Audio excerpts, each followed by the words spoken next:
आज महाप्रभु गौर सुंदर आमार এই নদিয়ার মাঝি আজ আমার মহাপ্রভু গৌর হরি আবির্ভাব হলেন কোথায়?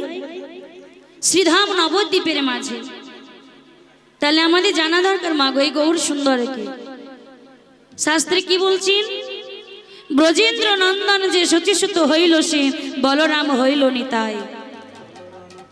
1486 খ্রিস্টাব্দে বাংলার 91 সাল যেদিন আমার মহাপ্রভু গৌর হরি এই ধরাধামে আবির্ভাব হবেন সেদিন তিনটি গ্রহণ একসঙ্গে হয়েছিল। কি কি? গগনে চন্দ্রগ্রহণ, ধরাধামে গৌর হরির জন্মগ্রহণ আর ভক্তের নাম গ্রহণ।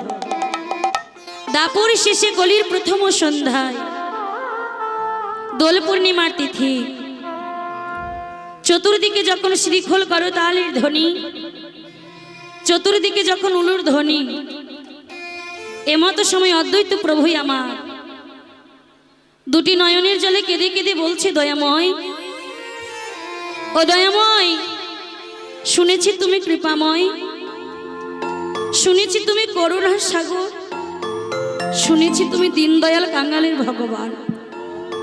ও প্রভু গো, তুমি যদি দীনদয়াল কাঙালের ভগবান হয়ে থাকো তাহলে কৃপা করে তুমি একবার ধরাধামে ভক্ত রূপে আবির্ভাব হও। একবার ভক্ত হয়ে দেখাও কেমন ভাবে ভক্ত হতে হয়। আগে তুমি নিজে নয়নের জলে কেঁদে দেখো দয়াময়, নয়নের জলে কেঁদে কেমন ভাবে তোমাকে রাখতে হয় আগে তুমি কাঁদো। প্রভু, সত্য যুগে তুমি ভগবান হয়েছ, ত্রেতা যুগে তুমি ভগবান হলে, দাপর যুগে তুমি ভগবান হলে। তাই প্রভু কলিতে আর ভগবান হয়ে আসো না। এই কলিজীবের দুঃখ দুর্দশা দর্শন করে এই পাপাচ্ছন্ন কলির জীবকে উদ্ধার করার জন্য তুমি ভক্ত রূপে আবির্ভাব হও আর ভক্ত হয়ে দেখাও কেমন ভাবে ভক্ত হতে হয়। আর সুরধ্বনি গঙ্গার ঘাটে ওই অদ্বৈত প্রভু দুটি নয়নের জলে কাঁদছেন আর তুলসী পত্র নিবেদন করে আজ ভগবানকে আহ্বান করছে। দেবর্ষি নারদ বলছে, দেখো দেখো ভক্তির ভাব দেখো। ভক্তির কষ্ট দর্শন করে নারদ মুনি বৈকুণ্ঠ ধামে গিয়ে বলছে, প্রভু প্রভু কৃপা করে তোমার এই ভক্তের প্রণাম গ্রহণ করো। প্রভু, একে নারদ তুমি আজ অসময়ে এসেছো? প্রভু গো, আজ আমি তোমার বৈকুণ্ঠ ধামে অসময়ে এসেছি। আচ্ছা নারদ, বলো বলো কি সংবাদ নিয়ে এসেছো? প্রভু, আমি তো নারদ, যখন যেদিকে যাই না কেন কোনো না কোনো সংবাদ নিয়ে যাই। তবে প্রভু আজ আমি কোনো সংবাদ নিয়ে আসিনি। আজ আমি তোমার নিকটে কেন এসেছি জানো? তোমার ওই বদন থেকে একটি প্রশ্নের উত্তর জানবার জন্য এসেছি। নারদ, এমন কি প্রশ্নের উত্তর তুমি জানতে চাও যে তোমার বদনখানি মলিন হয়ে যাচ্ছে?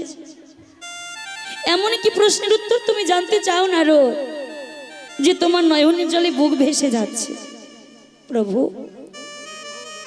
এই ধরাধামে তো তোমার অনেক ভক্ত আছে, অনেকভাবে তোমার সেবা দেয়, পূজা দেয়, অর্চনা করে। বলতে পারো দয়াময়, কেমন ভাবে ভক্তরা ডাকলে তুমি ভক্তের ডাকে সাড়া দাও? কেমন ভাবে ভক্তরা পূজা করলে তুমি ভক্তের পূজা গ্রহণ করো? কেমন ভাবে সেবা দিলে তুমি ভক্তের সেবা নাও? বা নারদ বা, খুব ভালো প্রশ্ন করেছ। তুমি জানো আমি কেমন ভাবে ভক্তের ডাকে সাড়া দিই? আমার কোনো ভক্ত যদি আমায় ভালোবেসে সারাদিনে দুটি ফল ও ফুল নিবেদন করে কোনো ভক্ত বলতে পারে, প্রভু প্রভু এই দেখো আজ এই ফল ফুল দিয়ে তোমার সেবা দিলাম, কৃপা করে তুমি সেবা গ্রহণ করো। নারদমণি বলছে, প্রভু যদি তোমায় কোনো ভক্ত ফল ফুল দিয়ে সেবা দেয় তাহলে তুমি সেই ভক্তির ডাকে সাড়া দাও। আচ্ছা প্রভু, আর যদি কোনো ভক্তির কাছে সেবা দেওয়ার জন্য যদি ফল না থাকে যদি তোমাকে সেবা দেওয়ার জন্য কোনো ভক্তের কাছে যদি ফুল না থাকে, তুমি কি সেই ভক্তি ডাকে সাড়া দেবে না? নারদ, কেন সাড়া দেব না? নাইবা থাকলো আমার ভক্তের কাছে সেবা দেওয়ার জন্য ফুল, নাইবা থাকলো আমার ভক্তের কাছে সেবা দেওয়ার জন্য ফল, কিন্তু আমার ভক্ত সারাদিনে এক গণ্ডুষ গঙ্গা জল আর একটি তুলসী পত্র দিয়ে কোনো ভক্ত যদি আমাকে সেবা দিতে পারে, সেবা দিয়ে বলতে পারে, প্রভু সবার মতো রাজভোগ সন্দেশ দিয়ে তোমার সেবা দিতে পারি না, তোমার এই কাঙাল ভক্ত সবার মতো ফল মিষ্টি জোগাড় করতে পারি না, তাই আজ তোমায় গঙ্গা জল ও তুলসী পত্র দিয়ে সেবা দিলাম, কৃপা করে এই ভক্তের সেবা গ্রহণ করো। নারদমণি বলে উঠলেন, ও প্রভু, আর কোন ভক্তের কাছে সেবা দেওয়ার জন্য যদি গঙ্গা জল না থাকে, যদি কোনো ভক্তের কাছে সেবা দেওয়ার জন্য যদি তুলসী পত্র না থাকে, তুমি কি সেই ভক্তের ডাকে সাড়া দেবে না? নারদ, কেন সাড়া দেব না? আমার ভক্তের কাছে তুলসী পত্র গঙ্গা জল যদি না থাকে কোনো দুঃখ নেই, কেন জানো? আমি যে ভক্ত বড় ভালোবাসি, আর ভক্ত ভালোবেসে আমি ভক্তকে দিয়েছি দুইটি নয়ন, একটাতে দিয়েছি গঙ্গা আর একটাতে দিয়েছি যমুনা।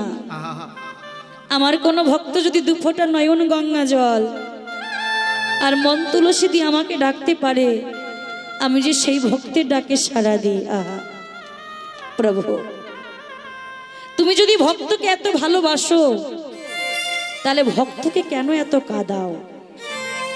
ভক্তকে কেন এত দুঃখ দাও? ভগবান নিজ মুখে বলছেন, নারদ, যে করি আমার আশ সর্বপ্রথমে করি তার সর্বনাশ, তথাপিও যদি না ছাড়ে আমারও পাশ, আমি হয়ে যাই সেই ভক্তের দাসের অনুদাস।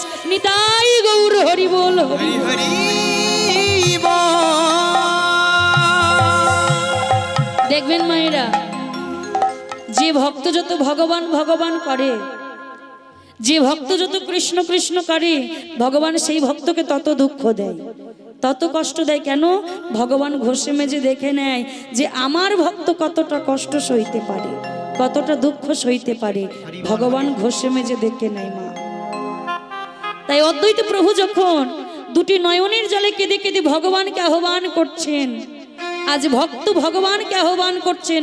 ও মায়েরা, এই যে আমাদের এত সুন্দর মহতি হরিবাসর, একবার চলুন তো আমরা সবাই মিলে উলুধ্বনি জয়ধ্বনি দিয়ে আমাদের কলিযুগের ভগবানকে আহ্বান করি সবাই মিলে। আমার গৌর এলো রে,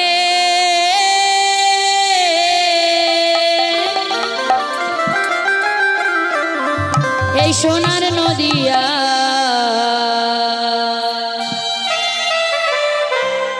উলুর ধ্বনি নিতাই গৌর হরি বল, হরির ধ্বনি শব্দ শোনা যায় আমাদের গৌর এলো রে। হাত তুলে সোনার নদিয়ায় ধ্বনি হরির ধ্বনি শব্দ শোনা যায় আমাদের গৌর এলো রে, আমাদের গৌর এলো রে, সোনার নদিয়ায় উলুর ধ্বনি হরি ধ্বনি শব্দ শোনা যায় আমাদের গৌর এলো রে।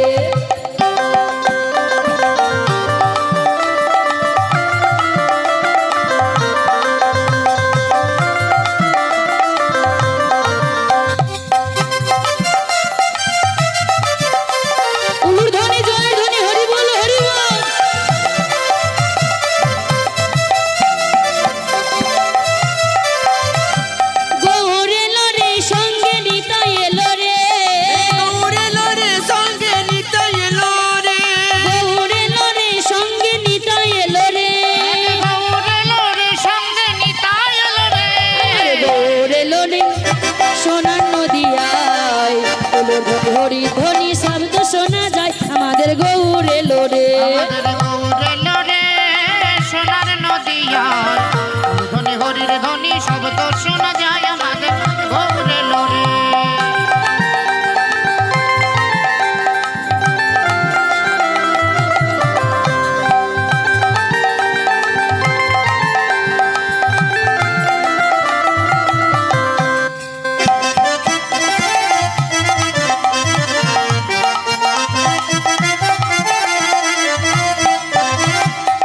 শান্তিপুর ডুবু ডুবু নদে ভেসে যায়, শান্তিপুর ডুবু ডুবু নদে ভেসে আমার যায়, কুল ভাঙিয়া ঢেউ আসিয়া লাগলো গোড়ার গায়, ভাঙিয়া ঢেউ আসিয়া লাগলো গোড়ার গায়। আমার গৌর এলো রে সোনার নদিয়ায়, ওলোর ধরি হরি ধ্বনি শব্দ শোনা যায়, আমাদের গৌর এলো রে। আমাদের গৌর এলো রে সোনার নদিয়ায়, ধ্বনি হরির ধ্বনি শব্দ শোনা যায়, আমাদের গৌর এলো রে। আমাদের গৌর এলো রে সোনার নদিয়ায়, উলুর ধ্বনি হরির ধ্বনি শব্দ শোনা যায়, আমাদের গৌর এলো রে। আমাদের নিতাই এলো রে, আমাদের গৌর এলো রে, আমাদের নিতাই এলো রে, আমাদের গৌর এলো রে, আমাদের গৌর এলো রে। আমাদের নিতাই এলো রে।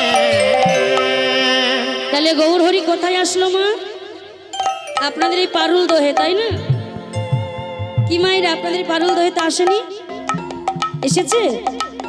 দেখুন এই যে গৌর সুন্দর আমার নবদ্বীপের মাঝে দুটি বাহু তুলে আজ বাবা হরি নাম গাইতে গাইতে চলে যাচ্ছে, আর এদিকে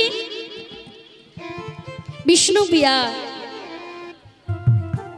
বিষ্ণুপ্রিয়ার মা বিষ্ণুপ্রিয়াকে বলছে, আহা সনাতন মিশ্রের এই কন্যা ছিল বিষ্ণুপ্রিয়া।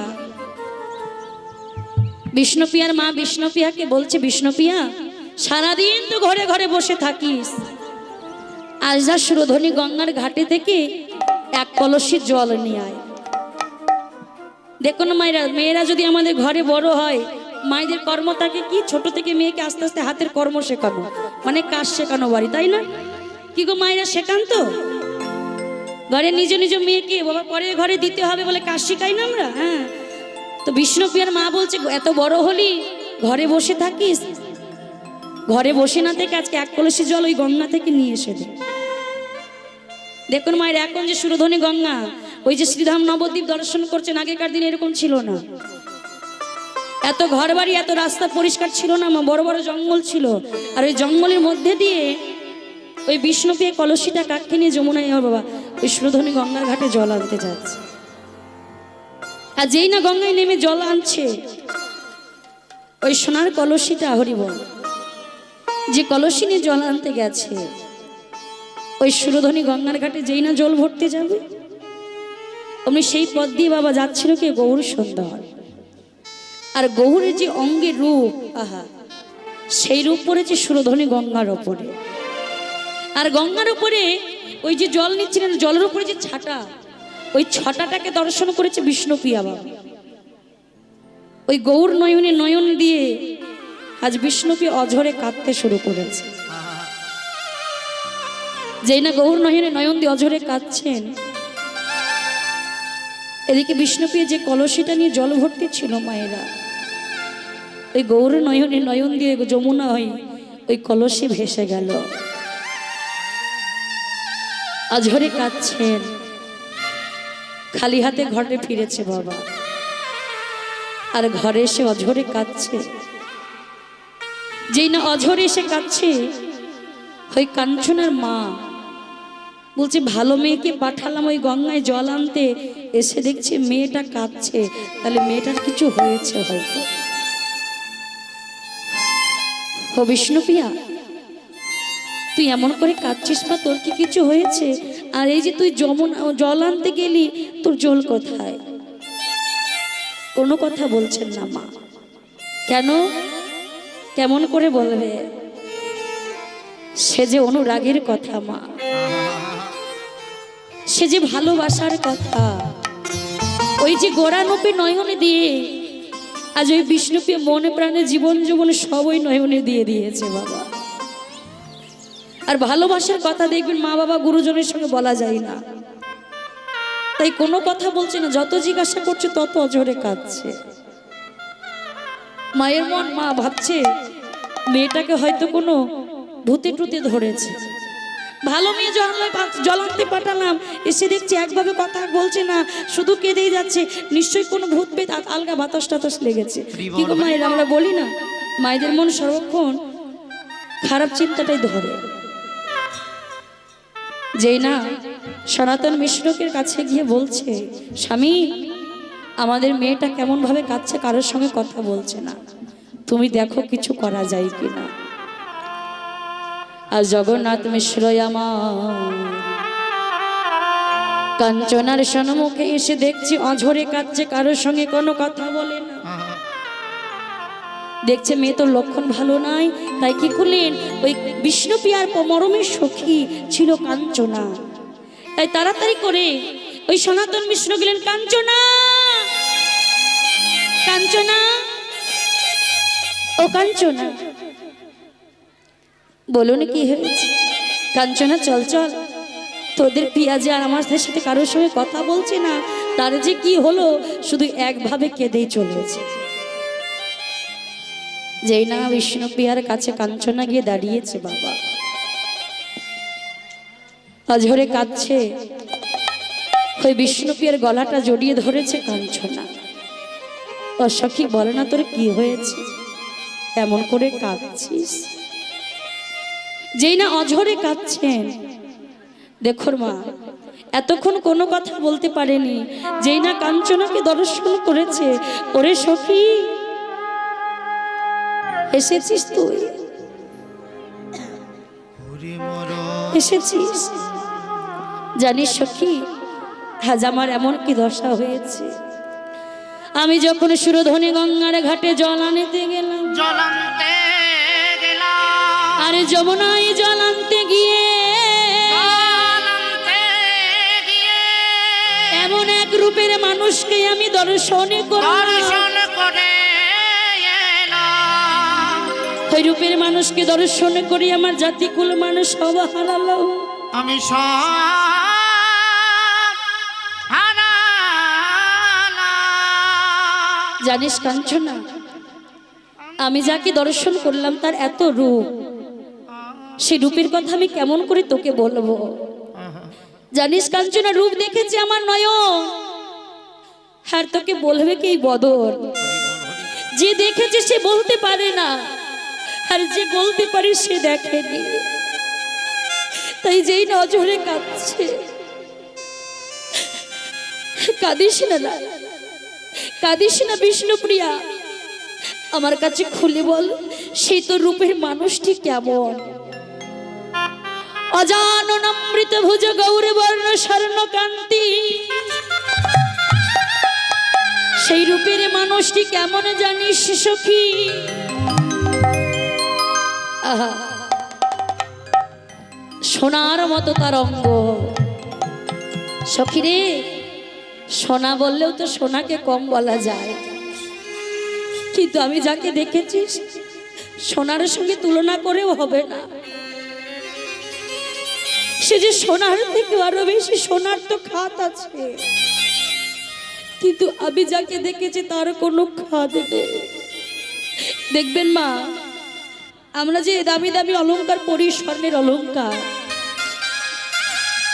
সেই স্বর্ণ অলংকার যখন খাত মেশায় তবেই কিন্তু ভালো সোনায় পরিণত হয়, কিন্তু সোনায় খাত আছে, কিন্তু আমি যে গৌর সোনাকে দর্শন করেছি এর কোনো খাত নেই।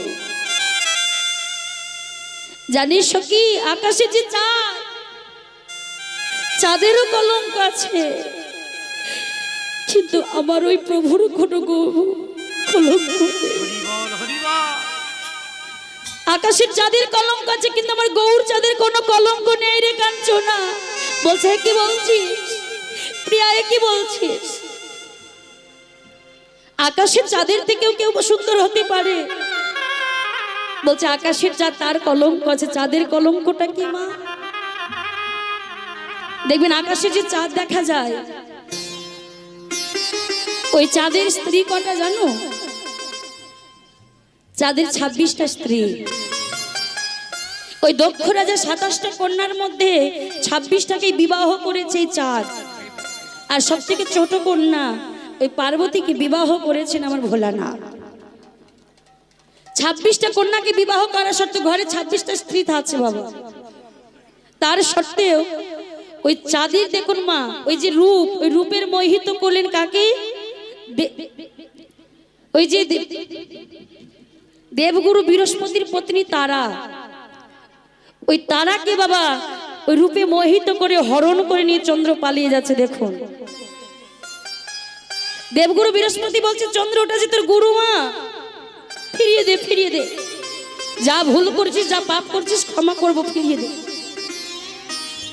কিন্তু মা চন্দ্র তার গুরু মাকে ফিরিয়ে দেয়নি। হরি বল। হরি বল, হরি বল, হরি হরি বল। গুরু মাকে ফিরিয়ে দেয়নি। ওই যে গুরু মাকে নিয়ে পালিয়ে গেল। চন্দ্র ও তারার ঔরসে তাদের একটি সন্তান হয়েছিল যার নাম ধ্রুব তারা। আপনি বিজ্ঞান নিয়ে পড়ুন আর সায়েন্স নিয়ে যান আর এই সাহিত্য নিয়ে যান, একই জায়গায় আসতে হবে। ওই চাঁদ ও তারা দুজনের ঔরসে একটি সন্তান হলো যার নাম ধ্রুব তারা। যখন গুরু মাকে ফিরিয়ে দিলেন না, ওই দেবগুরু বৃহস্পতি চন্দ্রকে অভিশাপ দিলেন, চন্দ্র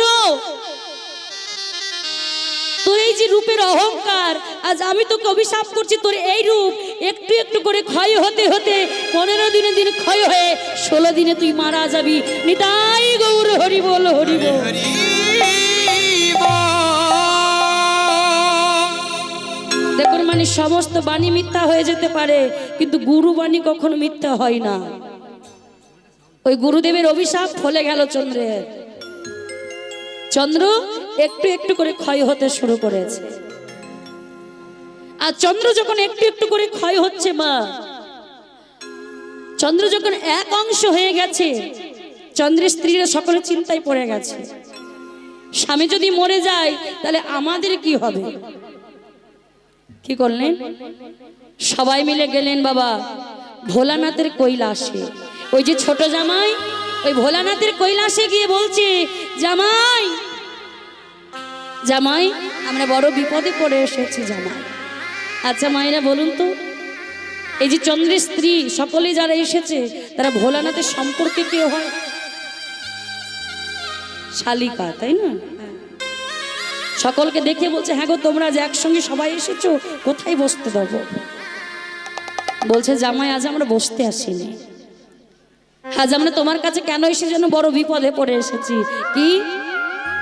সমস্ত ঘটনা খুলে বললেন। ওই যে আমাদের স্বামী চন্দ্র দেবগুরু বৃহস্পতির পত্নী তারাকে হরণ করে নিয়ে পালিয়েছে বলে ওই দেবগুরু বৃহস্পতি আমাদের স্বামী চন্দ্রকে অভিশাপ করেছে।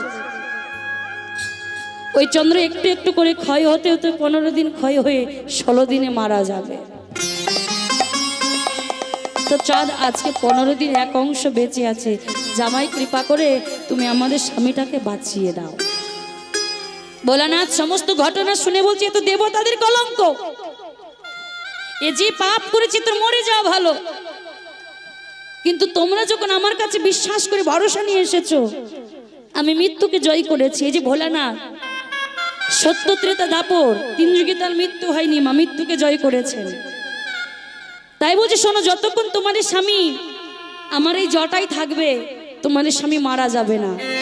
তোমরা যখন আমার কাছে ভরসাই করে এসেছো, আমার এই জটাই চন্দ্রকে রেখে দাও। দেখবেন মা ভোলানাথের এই যে জটায় চাঁদ আছে, যায়নি কি গো মা?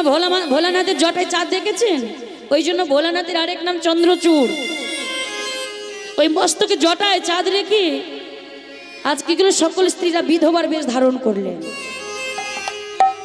স্বামী এখনো মারা যায়নি, কিন্তু বিধবার বেশ ধারণ করেছে। কেন? আর বিধবার বেশ ধারণ করে সেই দেবগুরু বৃহস্পতির কাছে গিয়ে বলছে, গুরুদেব কৃপা করে আমাদের প্রণাম নেবে। আর যেই না প্রণাম করেছে, ওই দেবগুরু বৃহস্পতি তাদের আশীর্বাদ করে দিয়েছে, তোমাদের সিথির সিঁদুর অক্ষয় হোক। বলছে, গুরুদেব আপনি যে আশীর্বাদ করলেন আমাদের সিঁদুর সিঁদুর অক্ষয় হোক, আপনারই অভিশাপে আমাদের স্বামী মারা গেছে, তাহলে বলে দিন কেমন করে সিথির সিঁদুর অক্ষয় হবে। যেই না বলেছে ভাগো, বলছে কার কথা বলছো? বলছে কেন? আমাদের স্বামী চন্দ্র। বলুন গুরুদেব আমরা এখন কোথায় যাব, আমাদের কি হবে? বলছে, তোমাদের কথা তো ভেবে দেখা হয়নি, আর তোমরা বড় দেরি করে ফেলেছো। যদি আগে তোমাদের স্বামী বেঁচে থাকতে আসতে, আমি কিছু একটা উপায় করতাম। বলছেন কি করতেন? ওই যে প্রভাস নদী, তোমারই স্বামী যতটুকুই বেঁচে ছিল সেই প্রভাস নদীতে গিয়ে যদি স্নান করাতে পারতে তাহলে তোমারই স্বামী বেঁচে যেত। চন্দ্রের স্ত্রীরা সকলে বলে উঠলেন, গুরুদেব আমাদের স্বামী এখনো মারা যায়নি, ওই যে ছোট জামাই ভোলানাথের জটায় এখনো এক অংশ রাখা আছে। আর বিলম্ব না করে ওই ভোলানাথের জটা থেকে বাবা চন্দ্রকে নিয়ে একেবারে প্রভাস নদীতে স্নান করিয়েছে। আর প্রভাস নদীতে স্নান করানোর পর চন্দ্র বেঁচে গেছে বাবা। আর এই যে চন্দ্র বেঁচে গেলে কি হবে? ওই যে গুরুদেবের অভিশাপ, চন্দ্রকে আজও বয়ে বেড়াতে হয়। আজও দেখবেন চাঁদ একটু একটু করে ক্ষয় হতে হতে একেবারে ক্ষয় হয়ে যায়, তখন হয় অমাবস্যা। আবার যখন চাঁদ একটু একটু করে উদয় হয়, একটু একটু করে পরিপূর্ণ যখন হয় তখন হয় পূর্ণিমা। তা থেকেই সৃষ্টি হলো অমাবস্যা পূর্ণিমা। প্রেম সে বলো নিতাই গৌর হরি বল হরি। হরি হরি বল। বিষ্ণুপ্রিয়া বলছে, কাঞ্চনা রে, আকাশের চাঁদ তারও কলঙ্ক আছে, কিন্তু আমার গৌর চাঁদের কোনো কলঙ্ক নেই। তো আকাশের চাঁদ ওই গৌর চরণে বলছে, তুমি নাকি চাঁদ, আমি থাকি আকাশে, সর্বত্র আলো প্রদান করি, আর সকলে তোমায় কেন চাঁদ বলে? গৌর চাঁদ, গৌর চাঁদ। আকাশের চাঁদ গৌর হরিকে বাবা প্রশ্ন করলেন। দেখুন আকাশের চাঁদেরও অহংকার হয়েছে। গৌর হরি বলছে, আহা চাঁদ, ও চাঁদ, তুমি সর্বত্র আলো প্রদান করতে পারো, ঘরের কোণে, বনে ও মনে, এই তিনটি জায়গায় আলো প্রদান করতে পারো। আহা, দেখেন মা, আকাশের চাঁদ সর্বত্র আলো প্রদান করতে পারে, কিন্তু তিনটি জায়গায় পারে না। কোথায়? ঘরের কোণে, মনে আর বনের মধ্যে। কিন্তু আমার গৌর চাঁদ, গৌর চাঁদ গুরু কৃষ্ণ কৃপা বলে কোনো ভাগ্যবান ভাগ্যবতী হৃদয়ে যদি প্রবেশ করে, তার কি হয় জানো? ও তার ভিতর বাহির আলো করে, তার ভিতর বাহির আলো করে, ভিতর বাহির আলো করে, ভিতর বাহির আলো করে, হৃদাকাশে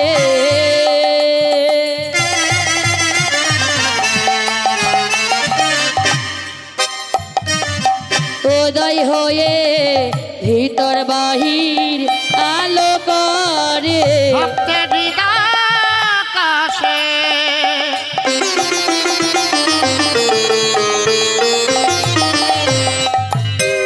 উদয় হয়ে ভিতর বাহির আলো করে, হৃদাকাশে উদয় হয়ে অজ্ঞানাধার নাশি করে, ভক্তের হৃদাকাশে উদয় হয়ে অজ্ঞানাধার নাশি করে, হৃদাকাশে উদয় হয়ে অজ্ঞানাধার নাশি করে। নিতাই গৌর হরি বল হরি বল। গণধারা করে, হৃদাকাশে উদয় হয়ে ভক্তের ভিতর বাহির আলো করে। আহা, যেই না আমার বিষ্ণুপ্রিয়া অঝরে কাঁদছেন মা, আজ গোড়া রূপে নয়নে দিয়ে যেই না বিষ্ণুপ্রিয়া অঝরে কাঁদছেন, দেখুন মা, যে একবার গৌর সুন্দরকে এই নয়নে দর্শন করতে যদি কেউ পারে, সে কি আর নয়ন চাইবে? কি গো মা, আর নয়ন চাইবে? আর নয়ন চাইবে না।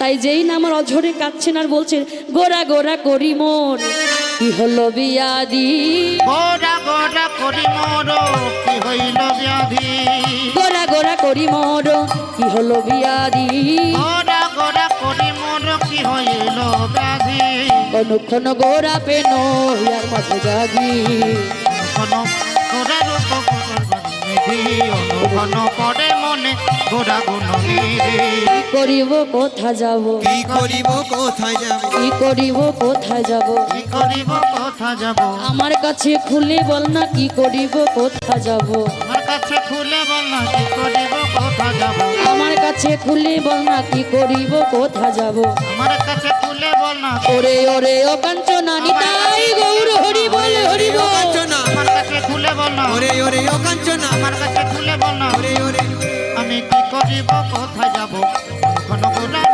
হিয়ার মাঝে জাগে অনুক্ষণ পড়ে মনে গোরা বলনি রে গোরা গোরা করি মর কি হলো বিয়াদি হইল ব্যাধি অনুক্ষণ গোরা প্রেম হিয়ার মাঝে জাগি। আজ আমার ওই যে গোরা রূপে যাই না হিয়ার মাঝে জেগেছে অঝরে যখন কাঁদছে বাবা, আজ আমার অঝরে কাঁদছেন। ভালোবাসার যখন হয় বা ভালোবাসার মানুষটির সঙ্গে এতদিন শুধু শুনেই এসেছে গৌরহরির কথা, কোনোদিন দেখেনি, আর সেই গৌরহরিকে দর্শন করেছে আমরা। আর সেই ভালোবাসার মানুষটাকে যখন কাছে পাচ্ছে না, আজ অঝরে যখন ঘোরা ঘোরা বলে কেঁদে উঠেছেন। দেখুন মায়েরা, এই যে আমরা রাত জেগে এই যে হরিবাসন এসেছি মা কীর্তন শুনতে, কেন? কিছু পাওয়ার আসে। আমরা গৌর গুণকথা আস্বাদন করেছি, তার গুণকথা শুনেছি, কিন্তু তাকে তো কোনোদিন দেখিনি। এই যে আজ কীর্তন আস্বাদন করতে করতে যদি প্রথম আজ আমার গৌরহরি দুটি বাহু তুলে দাঁড়ায়, সে গৌরহরিকে চেনার মতো নয়ন আমাদের নেই মা। গৌরহরিকে চেনার মতো নয়ন থাকা প্রয়োজন, কিন্তু সেই নয়ন আমাদের নেই। আমরা সারাটা জীবন কতক্ষণ কৃষ্ণ ভজন করি, আমাদের সময় হয় না মা। কৃষ্ণ ভজন করার আমাদের সময় নেই, আমরা আন কাজ নিয়ে বেশি মেতে থাকি। এই কলিযুগের মানুষ বড়ই স্বার্থপর মা। আমার গৌরহরি যখন দুটি বাহু তুলে হরিনাম করছেন, ওই গৌরহরিকে দেখা মাত্র এই কলিযুগের মানুষ দরজা বন্ধ করে দিলেন, জানালা কপাট বন্ধ করে দিলেন। কেন? এই কলিযুগের মানুষ শুধু আমার আমার আমার আমার করে মেতে থাকে। আমার বাড়ি, আমার গাড়ি, আমার টাকা, আমার পয়সা, আমার ছেলে, আমার বউ। একটা প্রশ্নের উত্তর দেবেন মা? গাড়ি আমার, বাড়ি আমার, বউ আমার, ছেলে আমার, আমি কার? আমি কার? শাস্ত্রে কি বলছেন? ভাবছো বসে চলবে কি সে তুমি ভাববার কি? যার ভাবনার সে ভাবে, তুমি ভাবো তাকে। তুমি তাকে ভাবো যে তোমার কথা ভাবে। সারাটা জীবন মা এই সংসার সংসার করে মেতে রইলাম। আচ্ছা বলুন তো, এই সংসার কি আমার? এই সংসার আপনাদের না। সংসার কার? সংসার তার। আর তার সংসারে আমরা দুদিনের অতিথি হয়ে এসেছি মা, অভিনয়ের মঞ্চে অভিনয় করতে। কিন্তু আমরা এই সংসারকে যতদিন দিতে পারি, সংসার ততদিন আপনাদের। সংসারের জন্য যতদিন কর্ম করতে পারবেন, দুটি টাকা উপার্জন করতে পারবেন, দেখবেন সংসারে আপনার মূল্য আছে। মায়েদের বলছি, মায়েরা দেখবেন ওই বৌমাদের হাতে হাতে যতদিন রান্না করে দেবেন, বাসন মেজে দেবেন, কাপড় কেচে দেবেন, ঘর মুছে দেবেন, দেখবেন সংসারে মায়েদের মূল্য আছে। আর বাবারা সকাল হতে না হতে থলি ভর্তি বাজার করে সংসারে দিয়ে নানান কাজ যখন বাবারা করে দেয়, দেখবেন সংসারে বাবাদের মূল্য আছে। কিন্তু সেই পিতামাতা যদি 10 দিন অসুস্থ হয়ে বিছানায় পড়ে থাকে, দেখবেন তো সংসার আপনাকে কতটা ভালোবাসে। এই সংসারকে যতদিন দিতে পারছেন ততদিন সংসারটা আপনার। আজ এই দেহটা অচল হয়ে যাক, কর্মকারে শক্তি হারিয়ে যাক, বল ফুরিয়ে যাক, সংসার আপনার থেকে আস্তে আস্তে দূরে সরে যাক। যে সন্তানকে 10 মাস 10 দিন গর্ভে ধারণ করছেন, সেই সন্তানই পিতামাতা বলে পরিচয় দিতে লজ্জা পায় না। ছেলে যখন ছোট্ট মায়েরা কোলে নিয়ে লোকের ঘরে ঘরে কেঁদে বেড়ায়, ছেলে আমার ভাত খাই না গো, ছেলে আমার ভাত খাই না। কিন্তু সেই ছেলে যখন বড় হয়ে মোটা টাকা রোজগার করে, মামা লোকের দুয়ারে দুয়ারে কেঁদে বেড়ায়, কি বলে? ছেলে আমায় ভাত দেয় না। সেদিন কাদের ছেলে আমার ভাত খাই না, আর আজ কাদের ছেলে আমায় ভাত দেয় না। তাই গৌরহরি বলছো, গো কলির জীব, যেটা তোমার নয় তোমরা সেটা ধরবার চেষ্টা করো, আর যেটা তোমার সেটা তো ধরতে চাও না। যেটা তোমার নয় সেটা ধরতে যাচ্ছ, কিন্তু যেটা তোমার সেটা তো ধরো না। দেখুন মায়েরা, ভক্ত মুখের কথা নয়, গলায় শুধু মোটা মোটা তুলসীর মালা পরলেই আর ললাটে তিলক সেবা করলেই ভক্ত হওয়া যায় না। ভক্ত হতে গেলে কি করতে হয়? ভক্ত হতে গেলে নিজের আচরণটাকে ঠিক রাখতে হয়।